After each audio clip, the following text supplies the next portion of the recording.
Hello, everyone, and welcome to this new edition of Mind Debates. This is Adit Kapadia coming to you on yet another day, discussing another fascinating topic that has been in the news this week, the India-Pakistan relations and the flashpoint after the Uri attacks.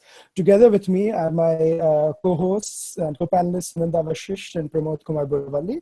And we're all very pleased to welcome Dr. Michael Kugelman, who is the South Asia Associate with the Wilson Center in Washington, D.C. He focuses on Pakistan, Afghanistan, and India, and he's written articles in various portals, including Foreign Policy, CNN, New York Times, and so forth. And more importantly, he's in Washington, D.C., so he's very close to the power centers of the United States. So welcome, Dr. Kugelman. It's a pleasure to have you on the Hangout. Thank you. Good to be with you. Look forward to our conversation. Absolutely, absolutely. So before we get into a debate, and I hope I did not butcher your last name, Michael. So no, you got it right. 100% accurate. Well done. I'm 2 on 2 today. So I wanted to get your initial point of view on what happened in the last week. Just for our viewers, I'll give you a brief background of what happened. There was an attack by terrorists on an army base in India, in Uri, where 18 of Indian soldiers were martyred. 4 of those terrorists were neutralized, and basically it was happening when the regiments were changing. So it was a very vulnerable time for the Indian Army. Till then, we've had a flashpoint between India and Pakistan in the United Nations and to some extent on TV studios as well. But in United Nations, Nawaz Sharif gave a speech where he talked about Burhan Wani and so forth, and India had launched a strong response. So what are your initial thoughts on this, Michael? Well, yeah, it's been a pretty difficult week to process. I think what's important to highlight here right from the start is this attack on Uri happened at a time when India-Pakistan relations were already in a whole lot of trouble. A few months back, there was another terrorist attack on an Indian military base in Pathankot. And, as you know, this is an attack that India believes Pakistani terrorists were behind, just like this one in Uri. And, of course, the fact that India did not retaliate or really didn't respond in a way that many Indians believed India should have, that caused some problems. And then, of course, there's been the situation in Kashmir, which Pakistan always brings attention to, the policies that Indian security forces have used there. And then, of course, there was a huge war of words that erupted in recent weeks in which Pakistan was laying into India for its policies in Kashmir, and India was bringing attention to Baluchistan. So things were looking pretty bad, and so the timing could not have been worse for India-Pakistan relations, the fact that you have this attack right now. And I don't know, you guys know that this relationship, the India-Pakistan relationship, it's been up and down over the years. I mean, there have been plenty of bad times. Countries have fought wars with each other, but there have been fairly low-key times as well. So, that makes me think that as bad as things look now, and as long as it could be before things really calm down and de-escalate, so long as there's not a war, and I don't think there will be a war, I'd like to think that eventually things will calm down a bit until the next crisis bubbles up. But it's a really difficult time, and I do know, important point to make here, that the government in India is under a lot of pressure right now. It was elected on a campaign to be tougher with Pakistan, and the fact that it was seen as not really following its own promises after what happened in Pathankot and a few other cases as well, I think it will make it very difficult for it not to do something at this point, particularly because you're dealing with an attack last Sunday that killed 18 Indian soldiers, one of the deadliest attacks on the Indian military in a number of years. So tough times ahead. And Sunanda, I'm coming to you in a second, but just wanted to add as well that it also shows a certain vulnerability because, there are reports coming out that they had the intel 3 days ago or so forth. Now, the authenticity of the report is yet to be verified. They have come in Times of India and other journals. But what I'm coming to you, Sunanda, for is, because we have debated that there has been a certain ambiguity when it comes to dealing with Pakistan on part of this government. You had him inviting Mr. Sharif for the swearing in as a part of all the SARC leaders, then another small flashpoint, and then he went to Lahore on his way back from Kabul, and we did another Mind Debates, if you remember me, you and Pramod, and that's what we were talking about, that this blow hot, blow cold, is it strategic or is it them testing the waters? Because, and then in the last 3 months, you had the Balochistan, India raising a feverish pitch on Balochistan, where the Prime Minister of India mentioned it from the ramparts of the Red Fort. So that is the thing that changed. So yeah, Sunanda, go ahead. My feeling is, and I have been a Kashmir watcher for a long time, my feeling is that every... You could add a Kashmir resident also. Yes. My feeling is that every time an Indian Prime Minister is voted to power, they come with this grand design of thinking that they will somehow solve Kashmir crisis and somehow get Pakistan to listen. And this happens in America also. Every time a new American president is voted in, they think they can solve Middle East. The problem is they can't. So that is what happened. And when Michael was talking about, relative peace in India and Pakistan, and that sort of reflected in Kashmir also, for me, peace in Kashmir and peace in India-Pakistan relationships is always a period between two violent periods. There is never any peace. It's just that from one violent period to another violent period, you're having a little bit of, settling down. That is what is defined as peace when it comes to Kashmir and to India and Pakistan relationship both. So as far as Adit, your question about this blow hot and blow cold policy, what is the policy? Is there a policy? Why was this helicopter jaunt made on last Christmas to Nawaz Sharif's house, and what was going on? I think Prime Minister Modi was giving a very long rope. As you remember, for his swearing in, he invited all the SARC members. He was giving a very long rope, as in, okay, in front of the world community, let me extend a hand of, I come with no baggage, which he didn't come with any baggage as far as India-Pakistan relationship was concerned. He has not been in the government. He's not, it's not like he has been on the scene for a while. He was a chief minister of a state, so he wasn't really dealing with foreign policy. So I come without a baggage, so let me extend the hand of friendship. But as always happens, the Lahore busing with Atal Bihari Vajpayee was followed by Kargil. So this helicopter jaunt, as I say, was followed by Pathankot, and then now by even more saying Uri. So what I'm thinking is that it is time that Narendra Modi will realize that it is time, he is settling into the same dilemma that previous governments fell in. Nobody knows how to deal with Pakistan. That's my view about it. So Michael, I just wanted your perspective on that as well. That do you think that has been a sense of confusion with the foreign policy, or do you think that it was just them testing out the waters? No, I mean, I really think that the Pakistan policy of the Modi government has been very inconsistent and also very confused. But I think there is some way to explain it. I really genuinely think that Modi came to power wanting to reach out to the Pakistani government. And I think that he had genuine interest in trying to develop some level of diplomacy with Nawaz Sharif, really for the broader purpose of trying to forge better relations with India's neighborhood. And I think that Modi could have seen opportunities to engage with Nawaz Sharif to promote economic diplomacy, better trade between the two countries. But, of course, as you all know, the dynamics of Pakistan are such that, it doesn't really make much sense to engage with the government, because the government doesn't really have any control over relations with India. And I think that Modi got burned, quite frankly. He had a genuine interest in trying to reach out to the government. But obviously, someone didn't like it. We know who didn't like it. The Pakistan security. The other Sharif.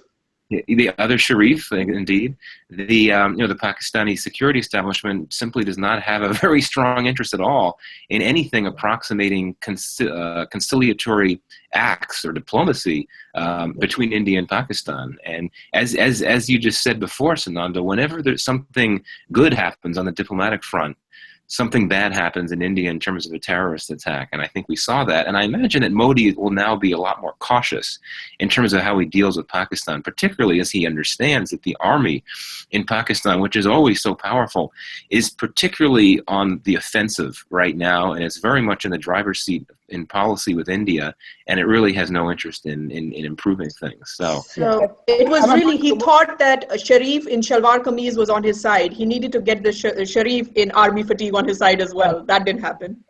No, exactly. That's right, and that's the problem. Sharif in suits when he travels to United States. But Pramod, I'm coming to you next.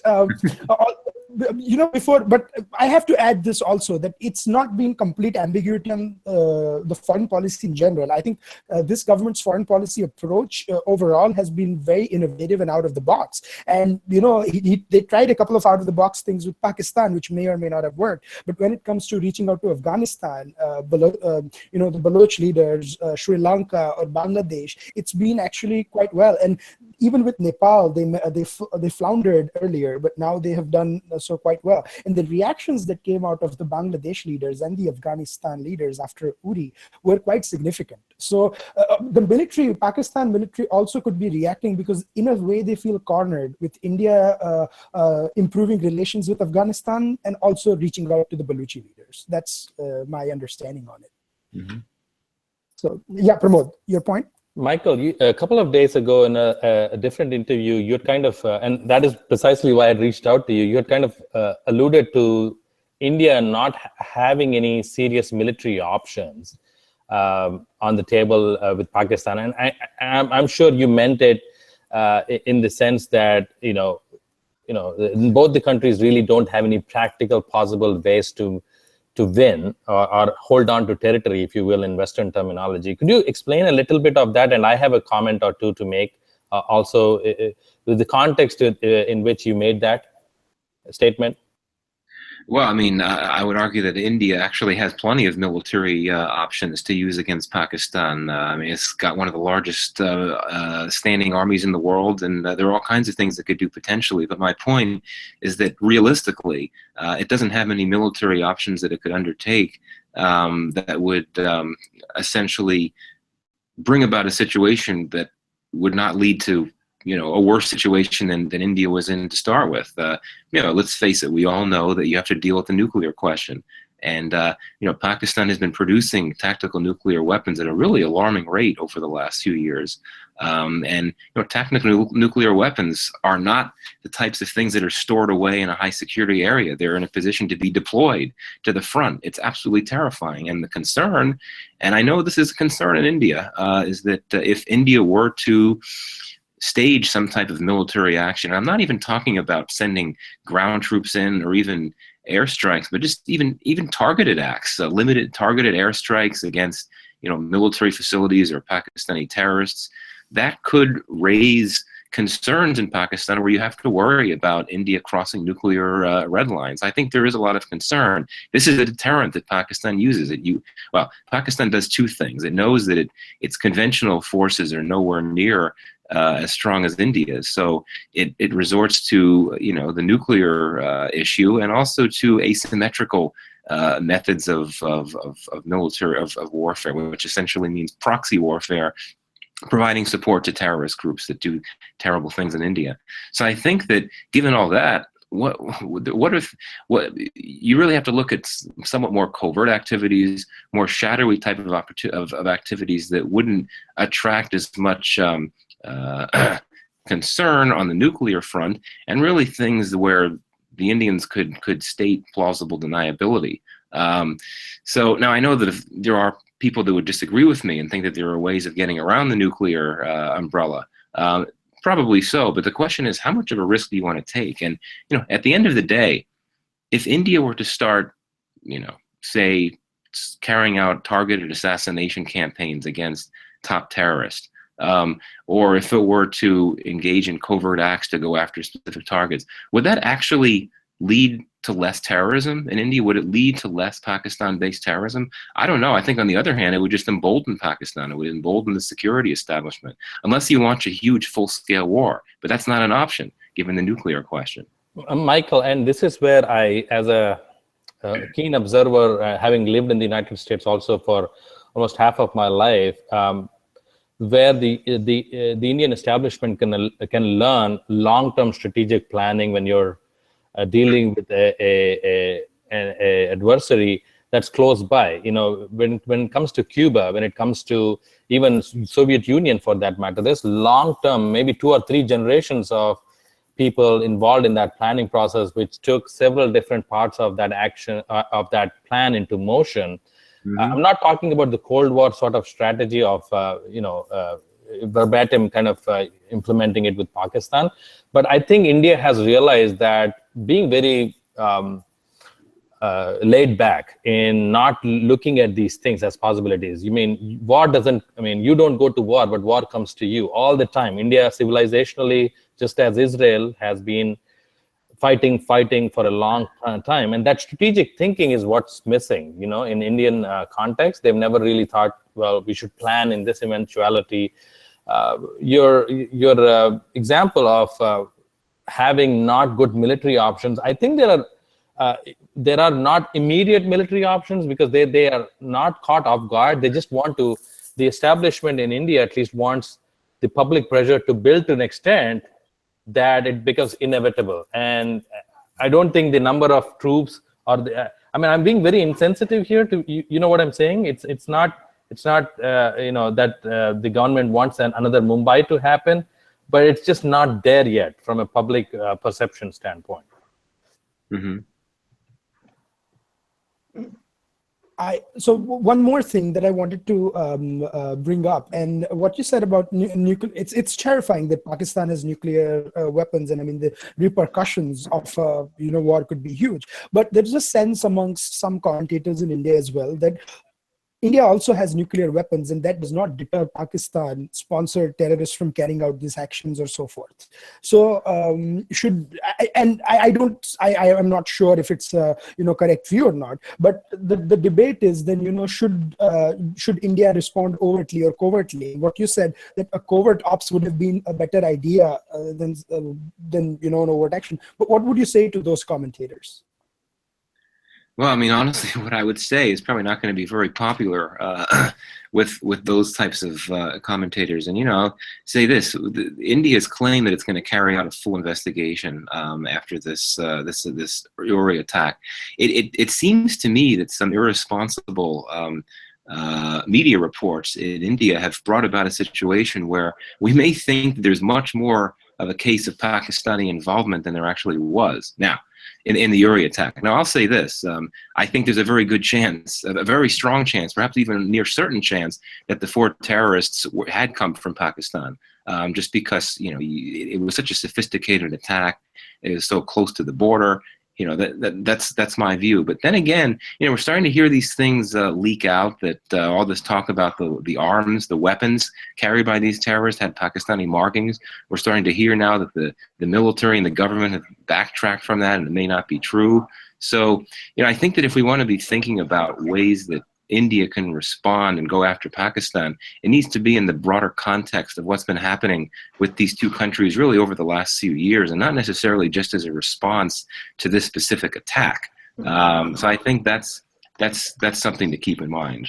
Correct. So while it is impossible, because these things have happened since 1947, if you remember the first war of Kashmir, when these people were sent in 1947, before the Kashmir had access to India. If you remember, a bunch of people had been sent in Kashmir to create chaos there, what is now known as First War of Kashmir.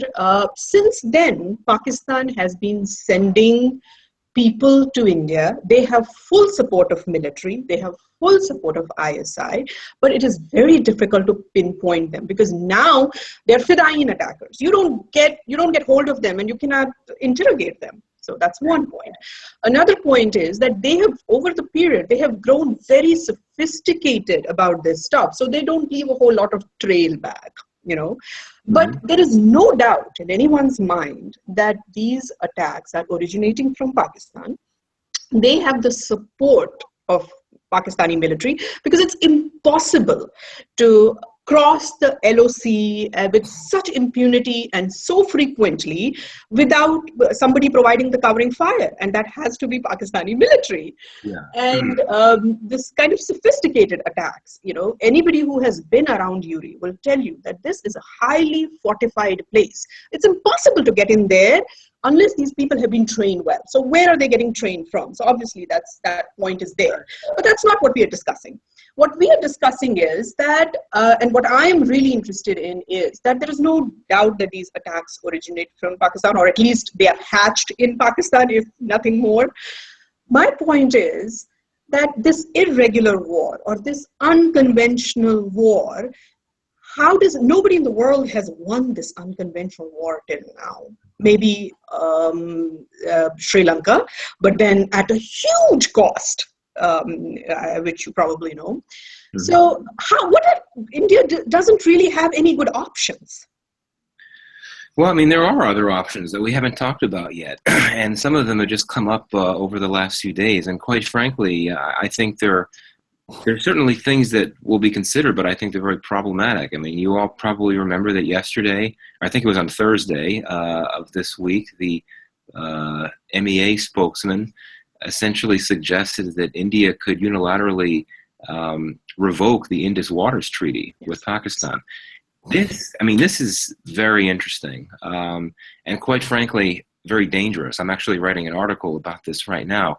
I mean, think about this. I mean, Pakistan is a country that has major water problems, a lot of water scarcity. It depends heavily on the, on the Indus River, on the Chenab. This is its chief water source. And if India were to back out of the water treaty and in a way that it could then control the flow of water down to Pakistan, it could cause huge amounts of damage, destruction, maybe even death for many in Pakistan. That could be a devastating weapon to be used against Pakistan that could arguably cause much more damage than limited warfare. But I think it's a terrible idea, because it would end up harming ordinary Pakistanis, which is just not fair in my view.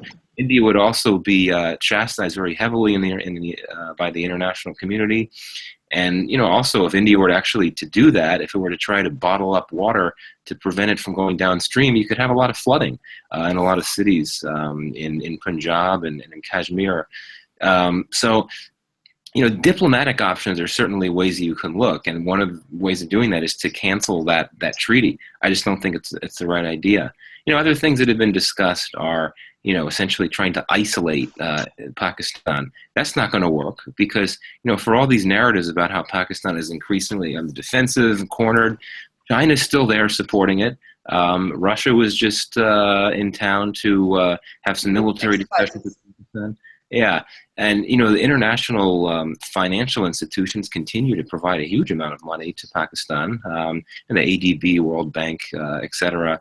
So that's not going to be very easy to do. And quite frankly, at the end of the day, there's so much going on in the world right now. And I think it's going to be very difficult for India to think that it could gather some type of campaign to sanction Pakistan.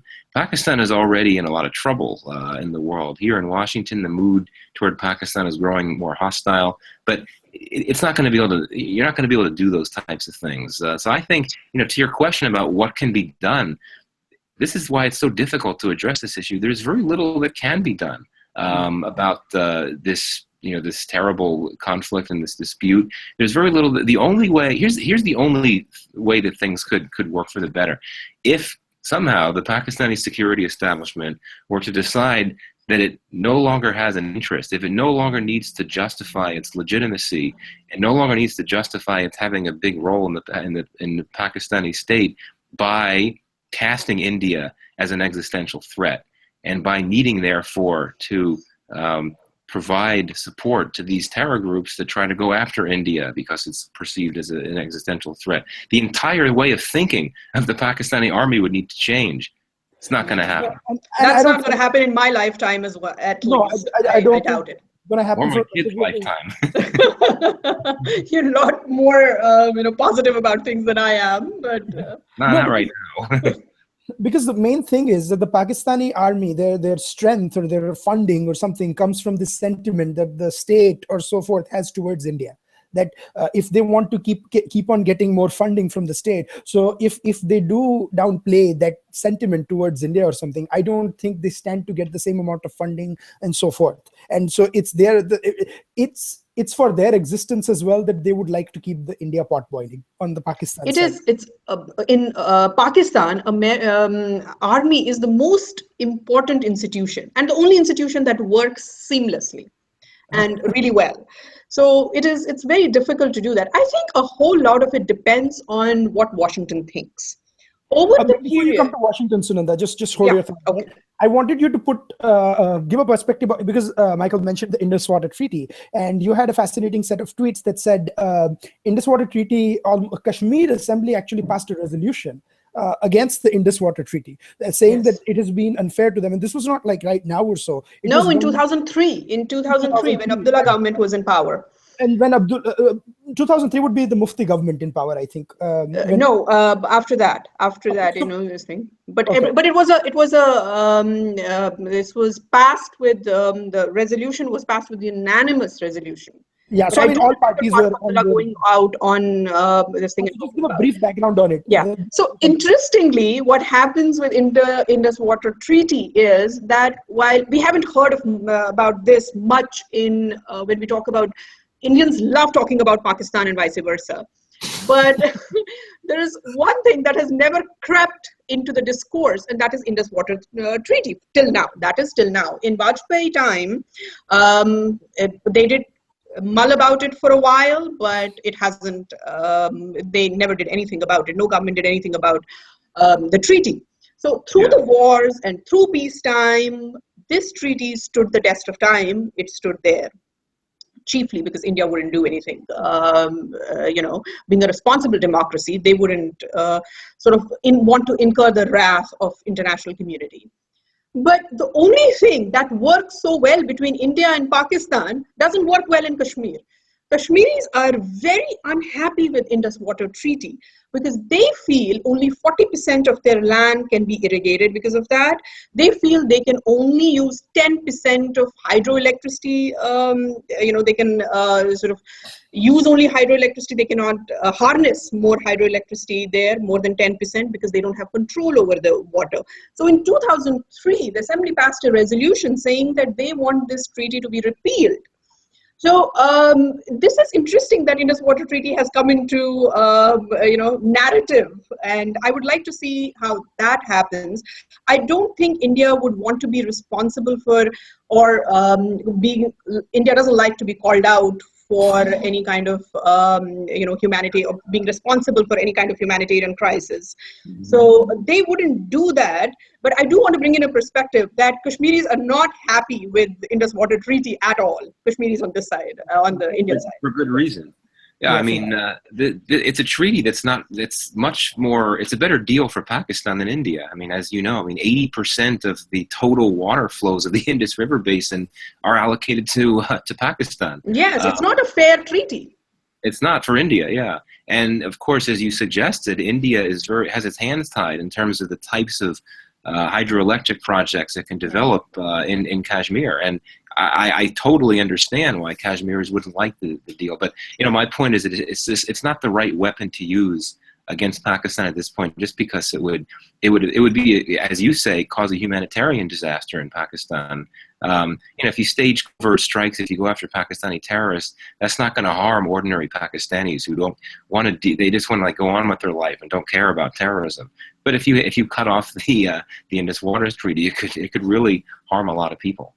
And suddenly give Pakistan an upper hand in going around to the world community and saying, look what they're doing to our people. That does not solve India's problem, because India already has an upper hand. India already is walking the high ground, high moral ground, so to speak. Yeah, exactly. And of course, India has a strong interest in not having its disputes with Pakistan, and particularly disputes over Kashmir, internationalized, and there'd be a huge outcry if India were to cancel this thing. The World Bank, which was a co-signer to the treaty, it would be out there supporting Pakistan in any type of international legal action it would take, and the world would be talking about this. And of course, India doesn't want the world talking about these types of things.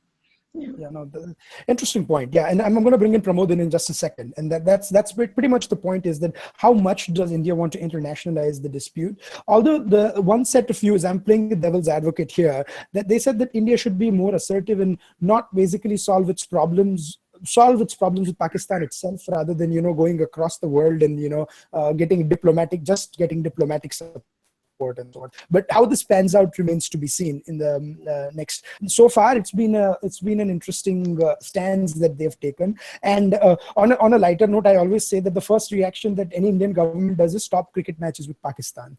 And I'm like, well, if you want to stop, don't just stop cricket matches. Stop all games with Pakistan. Don't just limit to the one sport that everyone watches.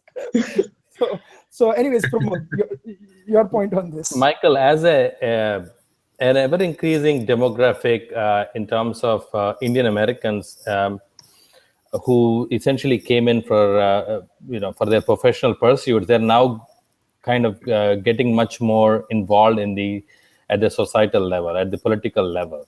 You've seen already a couple of Indian Americans become governors. You've seen a lot of more veering towards the democratic side, but recently I've seen a phenom of them basically trying to toss their votes towards the Trump campaign, especially because there's a seeping belief that during the President George Bush time, that he was the one who weaned away a lot of terrorists facing west side, not east.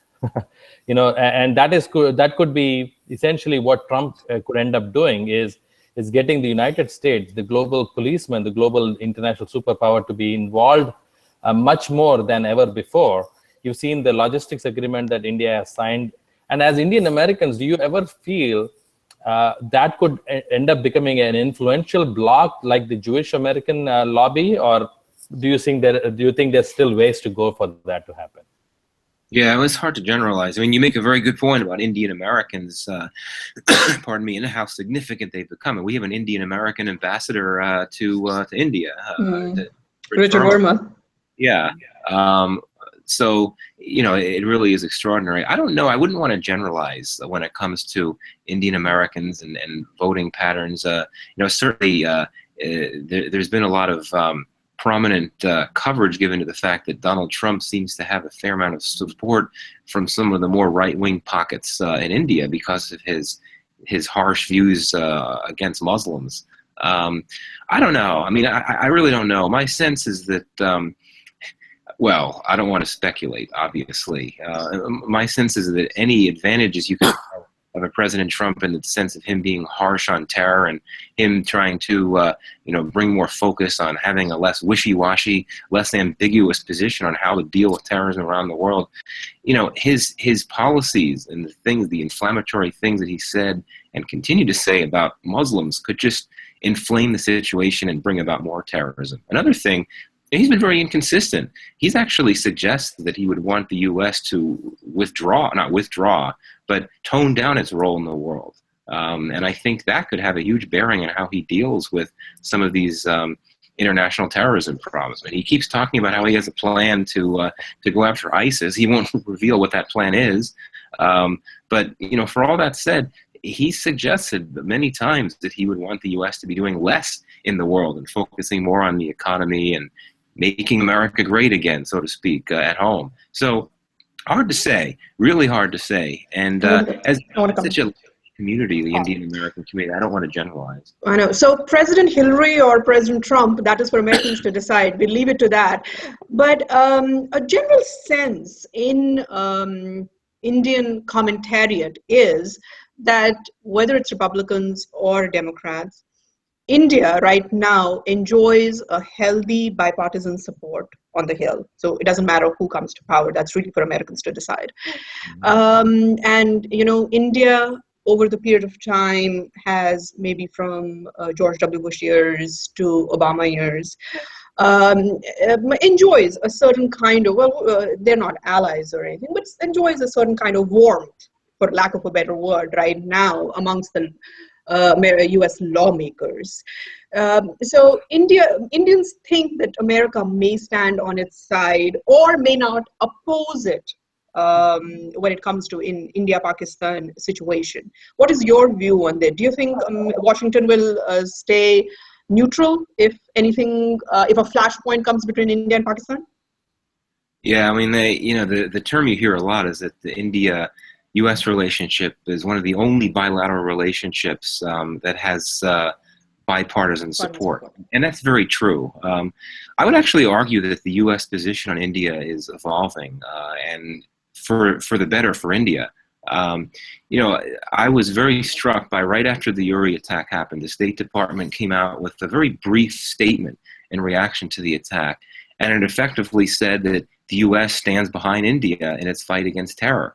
There was no, typically, as you guys know, when the U.S. will offer a public reaction after something dealing with India-Pakistan problems, there will always be this stock statement, or the U.S. supports dialogue between India and Pakistan to work out.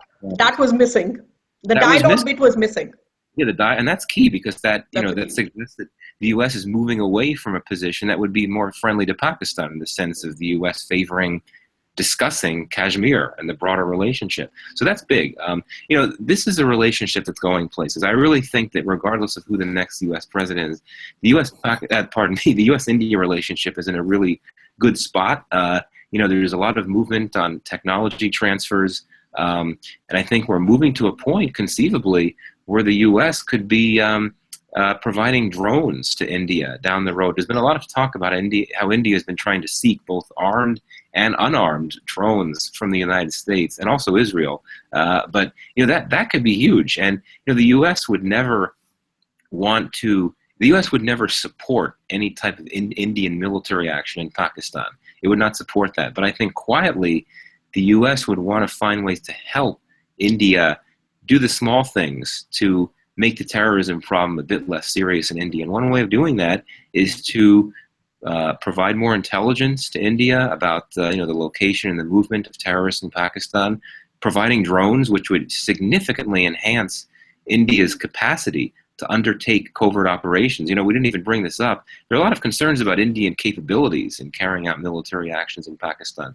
If India has drones, it could help with surveillance. It could help with actual covert airstrike. So I think that the U.S.-India relationship is really going places. Pakistan recognizes this, and I think worries. The U.S. is not going to give up on Pakistan. It's not going to sever its relationship with Pakistan. It is not, in my view, going to declare Pakistan as a state sponsor of terror, despite this bill that was introduced on the Hill. So that's important to remember. But I do think that the calculus that the U.S. used to try to want to play India and Pakistan both ways by trying to keep up good relations with both. But I think now the U.S., though it would not state this publicly, is in a position where it's really willing to try to move closer to India, and that could entail more closer security and intelligence cooperation. And I think also, we cannot not talk about Ashraf Ghani's position, which is Afghanistan's position, which is getting closer to India. Both Afghanistan and Bangladesh, both. No, but before we come in, we want to wrap up after this last question. But I wanted to also make a point, Michael, here, that I think a lot of the Indian commentariat position that Sunanda was saying about Trump versus Hillary is that probably they might have a similar position on India, so to speak, but they might have differing views on Pakistan. That Trump might be a little stronger on Pakistan than Hillary would be, and that is a conundrum. But which could well be true. But with Mr. Trump, you cannot make a prediction for sure. Next week it might change. So that's another thing. And Pramod, when you say the Indian American governors, I think one of those governors might not like you calling him Indian American. So I'm not going to say who. I'm going to leave our informed viewers and listeners to find out who that might be. No, but Dr. Kugelman, have you seen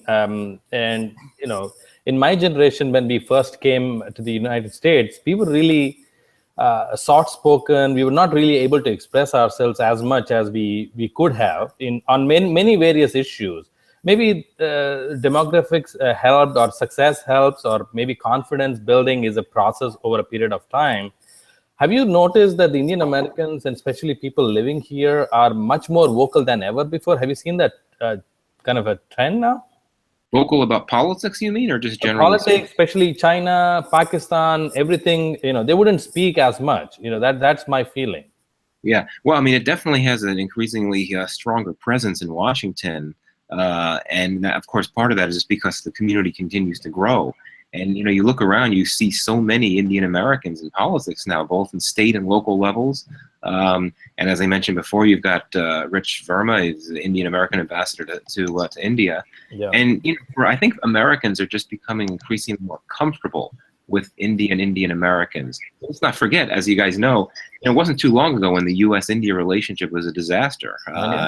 Yeah. Americans knew very little about India, and what they did was shaped through very reductive images of, this like poverty-infested place. But now, you've got Indian American actors and actresses. You've got the Indian Americans in the arts and in politics, and of course, the Indian restaurants very popular as well. So I think that makes it a bit easier for the Indian American community to push itself out there a bit more, which is very helpful. But I don't know if you talk about other large diaspora communities in the United States, like there's so many you could get into. I don't know if I'd want to say that the Indian American community is in a position where it's across the board more vocal and active. I don't want to generalize. As you know, it's so large and there's a lot of nuance here and there. But certainly it's more prominent and it's more active and it's more numerous. It's just larger in terms of numbers than it used to be. And I think that Pakistan really worries that you'd have these Indian American interests that would try to lobby people on the Hill to do things that would be perceived as unfriendly to Pakistan. My own view is that the U.S. doesn't necessarily need lobbying of Indian Americans in order to shape its relations with India, because they're moving forward anyway. But still, I think it's important to highlight this growing presence of the Indian American community in Washington. And you could see that from the NRI outreach that Narendra Modi did in his first 2 years in different countries, not just America, that, uniting and using, like, almost having as a leverage. And also it's changed because a lot of Indian Americans, like the first generation ones, have been born in the last 25, 30 years. So you've had, them helping out the transition a lot more as well. So, but before that, Michael, I think we want to conclude with the last question on China. Every country in the world is, especially in South Asia and Southeast Asia, has been policies. Now, China and US have had an interesting flashpoint vis-a-vis the islands in Southeast Asia, and China is almost looking at India's support, and India has been non-committal about the support. So, how do you view that changing dynamic? Yeah, I mean, it's really complicated. I mean, you talk about the relationships that China has with key countries, the US, India. Just really hard to figure. I mean, my own view is that the U.S.-China relationship is very similar to the India-China relationship. These are relationships that are troubled and they have a lot of tension points, but in both cases, the two countries want to make things work. And I think that certainly is the case. I mean, increasingly, there's reason to worry that the U.S. and China could face some type of some sort of big standoff if China continues to carry out these provocative activities in the South China Seas. Now, of course, this also brings the U.S. and India closer together, because as India intensifies its outreach into the Indo-Pacific region, reaching out to countries like Vietnam, Indonesia, places where it hasn't had that much of a history, that brings into question the China concern. At the same time, the U.S., much less successfully, is trying to engage more heavily in the Asia Pacific through this so-called pivot, which has really been more aspirational than operational, so to speak. But I think that India and the U.S. both share concern about China, and it brings them closer together. No, and not more of a recent history, Michael. As you know, there was always civilizational, cultural connection all across Southeast Asia via Hinduism, Buddhism, that in a very subtle manner, the present government, that's what appeases or pleases the right more than anything else, is that silent outreach to those cultures that have probably, you can call them the lost children of India, a borrowed term. So no, and India also has been playing it very smartly with increasing its relations with Japan and Vietnam, because you forget, like Prime Minister Modi and Prime Minister Shinzo Abe, they share an extremely good relation, and I think he's made 2 or 3 trips to Japan since he became the Prime Minister. So that's another. Absolutely, yeah. No, this is absolutely. Yeah. So Sunanda, your last closing comments before we wrap up the hangout. We started with Kashmir, and I think we should conclude with Kashmir, because that is one thing that goes around in circles, and you can never, you can never solve it. By the way, Dr. Kugelman, Sunandaji is witness to that exodus that India has seen from Kashmir. She's a Kashmiri Pandit, and she has first-hand experience of what happened during that time. Wow. Yeah, that's a story for another day. Yes. But I do want to bring in here that Kashmir is again going through a lot of crises. We are in the 3rd month of almost lockdown at the moment. Kashmir is also seeing a lot of radicalization. Finally, I think the world community is realizing that Kashmiri crisis is not merely a war of self-determination. It is also a facet of jihad, something that India has been saying for a long time. But pre-9/11, it had no takers. Post 9/11, there is some understanding of it. Nawaz Sharif went on to UN General Assembly and actually feted a Hizbul Mujahideen leader who was actually gun-toting with AK-47s and actually wanted to create a khilafat or a caliphate in Kashmir. And this is not what I am saying. This is out there for everyone to say. So there is an increased amount of radicalization in Kashmir. No one can deny that. And there are people people like myself who have known that pre-1990, you wouldn't see many women walking around with heads covered completely with burqas and everything. You see a lot more of that happening now. You see a lot more of radicalization in regular populace. So does that affect in how Kashmir is viewed on the Hill? I mean, I'd argue no. I'd argue that attention to Kashmir and the Hill is relatively limited, and people only pay attention when things really flare up, or when there's a terrorist attack, as there was a few days ago. But certainly, ears prick up, so to speak, whenever you hear something like sightings of ISIS flags in Kashmir, because ISIS that generates a lot of attention. Yes. But I would argue that we shouldn't I mean, I agree. You're right that there is an element of jihadism in this conflict that's worth acknowledging. But I would not overstate that. I would not suggest that ISIS is trying to develop a foothold in Kashmir, that is trying to take up the cause. Not at all. It's not like that at all. I think it's, as you know, a very complicated affair. You have on the one hand, you have a level of homegrown grievances in Kashmir that you didn't used to have. I mean, this is not only Pakistani driven. But that said, I think it is important to highlight the fact that there's reason to worry that this region could become a breeding grounds for broader types of terrorism in the future. That certainly is something worth considering. Yeah, absolutely. And I would just like to wrap up by that, because I mean, also when we talk about Kashmir, we need to think it's Jammu and Kashmir. So Jammu and Ladakh are not in the conflict zone as Kashmir. It's just the one valley, and with an element of, a strong element of Islamism, because the Kashmir of 1986 and 2016 is more radically towards the radical Islam part than it was in 1986, right, Sunanda? If I'm not mistaken. I would say that. That's my understanding of it, that it has gone towards radicalization a little more. That's my understanding. Yeah, absolutely. So with that, I would like to conclude this edition of Mind Debates. We had a fascinating time, Michael, discussing this. We got a lot of interesting perspectives about India, Pakistan, and China, and we got to know about what's the worldview on it as well. So. Absolutely, yeah. No, this was fun. The discussion, the topic was not particularly uplifting, but it's great to discuss these issues, and we'll have to do it again. And essentially, almost nearing the 100th year where League of Nations was still in the offing.